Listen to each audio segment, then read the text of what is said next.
नमस्ते बच्चों, मैं तुम्हारी हिंदी शिक्षिका फिर से तुम्हारे सामने हूँ। अच्छा बच्चों, मैं एक बात तुम लोगों को बताना चाहती थी कि जो ऑनलाइन क्लास हो रहे हैं तो उसमें सबकी आवाज़ स्पष्ट नहीं हो पाती है। कुछ बच्चों की शिकायत रहती है कि वो मेरी आवाज़ को भी सुन नहीं पाते क्योंकि सामने से बहुत आवाज़ें आती रहती है। तो बच्चों, उसमें जो तुम्हारा वीडियो भेजा जा रहा है, उस क्लास में जो तुम्हारा वीडियो से संबंधित चैप्टर रहता है उसी की पढ़ाई हो रही है, और उसको और स्पष्ट करने के लिए तुम्हारे पास YouTube है, तो तुम लोग उसको देखोगे और उससे भी पढ़ने की कोशिश करोगे। मुझे उम्मीद है कि तुम्हारा सारा अभ्यास बिल्कुल स्पष्ट होगा। ठीक है, तो हम लोग आज पढ़ेंगे काव्यांश। यहाँ निम्नलिखित काव्यांश को पढ़कर दिए गए प्रश्नों के उत्तर लिखिए। एक बात और बताऊं कि ये हम अभ्यास कर रहे हैं ज्ञान सागर पार्ट 1 का अभ्यास। तो अभ्यास जब हम लोग पढ़ते हैं ना, तो पूरे पाठ में यहाँ व्याकरण का कोई वैसा पाठ नहीं रहता, कोई एक ही पढ़ना है ऐसा कुछ नहीं रहता। तो पूरे पाठ से जो भी थोड़े बहुत व्याकरण के अंश उसमें निकलते हैं, जो शब्द हम लोग बाहर करते हैं या वाक्य बाहर करते हैं, उसमें व्याकरण का क्या पढ़ना है, तो उस हिसाब से अभ्यास में थोड़ा थोड़ा करके व्याकरण दिया हुआ है। और तुम लोग अपने साथ व्याकरण की किताब रखो ताकि इसको और स्पष्ट रूप से पढ़ने के लिए तुम उस किताब को भी देख सकते हो। तो हम लोग आज पढ़ेंगे निम्नलिखित काव्यांश को पढ़कर दिए गए प्रश्नों के उत्तर लिखिए। यानी काव्यांश है यहाँ, ये काव्यांश जो है वो अपठित काव्यांश है, यानी हम लोगों की किताब की ये पंक्तियाँ नहीं है। तुम लोग अपठित गद्यांश भी समझ रहे होगे, ये है अपठित काव्यांश। तो ये काव्य की पंक्तियाँ दी हुई हैं और तुम्हें इसको पढ़ के निम्नलिखित प्रश्नों के उत्तर देने हैं, ताकि उससे पता चले कि ये तुम लोगों ने अच्छी तरह से समझ लिया। यहाँ पढ़ोगे, कोई लहर ना रोक सकेगी, हम मंजिल के दीवाने हैं। यहाँ मंजिल के नीचे नुक्ता दिया हुआ है, हर शब्द को ध्यान रखोगे। संकल्पों के हम हैं सागर, साहस के ध्रुव तारे हैं, कभी न बाधाओं के आगे, पाँव हमारे हारे हैं। तूफानों को तौल चुके हम, सब जाने पहचाने हैं, भाग्य हमारी मुट्ठी में है, स्वयं विधाता हम जग के, फिर क्यों किसी आँख में आंसू, बरबस आ कर छलके। यहाँ देखो, कोई लहर न रोक सकेगी, हम मंजिल के दीवाने हैं। मंजिल के दीवाने मतलब जिस लक्ष्य को हमें पाना है, तो हमें कोई भी विघ्न बाधा उसे पाने से रोक नहीं सकेगी। संकल्पों के हम हैं सागर, साहस के ध्रुव तारे हैं, यानी हमारे अंदर संकल्पों का सागर भरा हुआ है, यानी जो हम ठान लेते हैं वो करते हैं, करेंगे। साहस के ध्रुव तारे हैं, यानी ध्रुव तारे जैसा अटल जो आसमान में चमकता रहता है, हम वैसे साहस के साथ हैं। कुछ भी हमें डिगा नहीं सकता अपनी मंजिल को पाने से। कभी न बाधाओं के आगे पाँव हमारे हारे हैं, कितनी भी बाधाएं आ जाए हमारे पाँव कभी उससे हारते नहीं, यानी हम कभी वहाँ रुकते नहीं। किसी भी बाधा के आगे हम झुकते नहीं। तूफानों को तौल चुके हम, सब जाने पहचाने हैं। यहाँ कहने का मतलब है कि जितने भी विघ्न बाधा आते हैं वो हमारे सब जाने पहचाने हैं, यानी हम उन सब को पार करते हुए आ रहे हैं। अपनी मंजिल को पाने के लिए, अपनी सफलता पाने के लिए हम हर विघ्न बाधा को पार कर चुके हैं और सबको तौल चुके हैं, यानी समझ चुके हैं। सब हमारे जाने पहचाने हैं। आगे की पंक्तियां हैं, भाग्य हमारी मुट्ठी में है, स्वयं विधाता हम जग के। मनुष्य कहता है ना कि ये सब हमारी भाग्य का फेर है। ये नहीं, कर्मवीर कहते हैं कि भाग्य तो हमारी मुट्ठी में है, यानी जैसा हम कर्म करेंगे वैसा हमारा भाग्य बनेगा।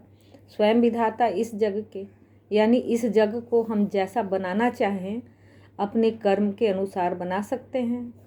फिर क्यों किसी आँख में आंसू बरबस आ आकर छलके। तो जब हमारे भाग्य हमारी मुट्ठी में है,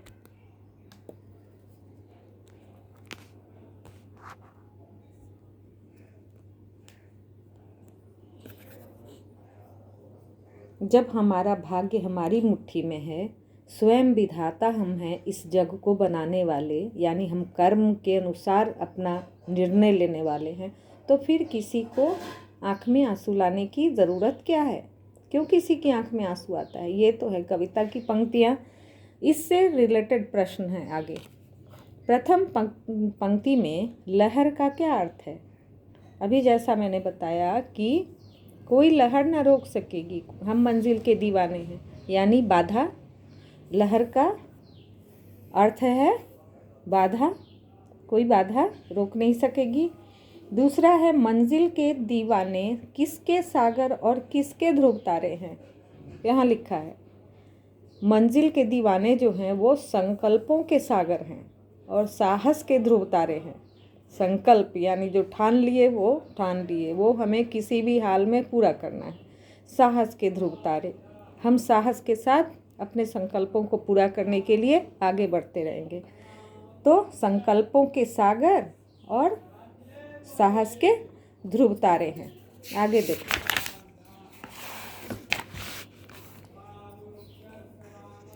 किसी की आंखों से आंसू क्यों नहीं छलकने चाहिए। कविता की पंक्तियों के अनुसार जब सारा कर्म हमारी मुट्ठी में है, भाग्य हमारी मुट्ठी में है, हम अपने भाग्य विधाता हैं, इस जग के विधाता हैं, तो आंसू क्यों छलके। हम क्यों नहीं अपने कर्म से इस जग को बहुत सुंदर बनाएं, खुशहाल बनाएं और खुश रहें। ये कहने का मतलब है। भाग्य को मुट्ठी में कैसे किया जा सकता है। अपने कर्म के द्वारा। हम जैसा कर्म करेंगे हमारा भाग्य वैसे ही बनेगा। तो भाग्य को मुट्ठी में हम अपने कर्म के अनुसार कर सकते हैं। यहाँ कुछ शब्द दिए गए हैं, सारा जो है ना वो यहाँ देखो, आओ दोहराएं। यहाँ ये लिखने का मतलब होता है कि ये तुम पिछले पाठ में पढ़ चुके हो या पिछली कक्षा में पढ़ चुके हो, क्योंकि हर किताब में अभ्यास में कुछ पाठ करने के बाद ये ज़रूर रहता है और इसके बाद तुम्हारा व्याकरण का अलग अलग थोड़ा थोड़ा शब्द दिया रहता है। यहाँ है समान अर्थ वाले दो दो शब्द लिखना है। गगन है, गगन का आकाश और आसमान।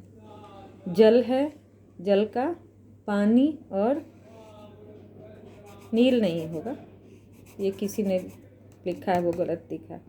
जल का पानी और नीर होगा, नीर र, य के बाद जो र लिखते हैं।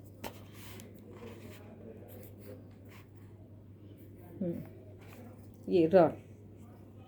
तरु, तरु का पेड़ और पादप, पेड़ और वृक्ष।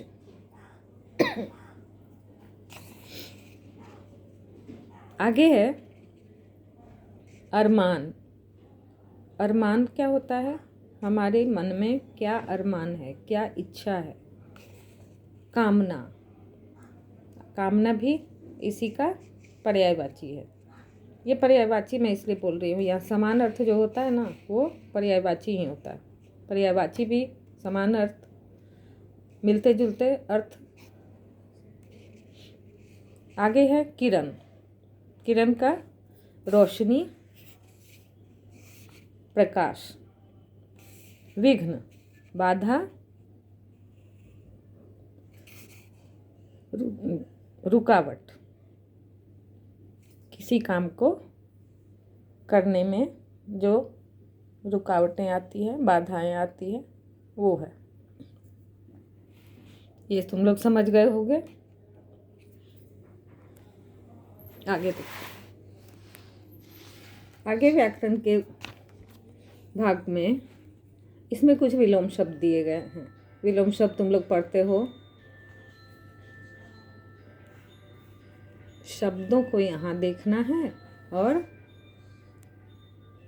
उससे मिलते जुलते यहाँ देखो तुम्हारे हेल्प के लिए कुछ शब्द दिए गए हैं।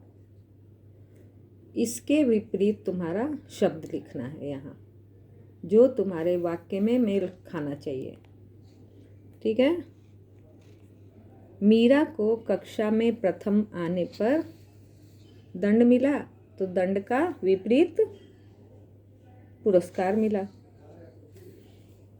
हमें पीठ पीछे किसी की स्तुति, स्तुति प्रार्थना होती है, इसका विपरीत होगा निंदा। ये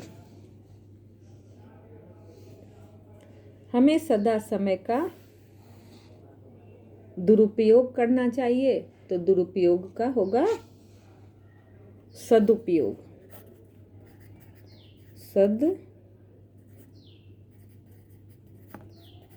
सदुपयोग। चाचा जी की तरक्की का समाचार सुनकर घर में विषाद यानी दुख होता है, तो विषाद का यहाँ हर्ष। की लहर दौड़ गई। ये था तुम्हारा व्याकरण का कुछ कुछ भाग, और फिर कल हम लोग मिलते हैं अभ्यास के नए व्याकरण के साथ। ठीक है बच्चों, पढ़ाई पर ध्यान रखो और अच्छी तरह से पढ़ते रहो।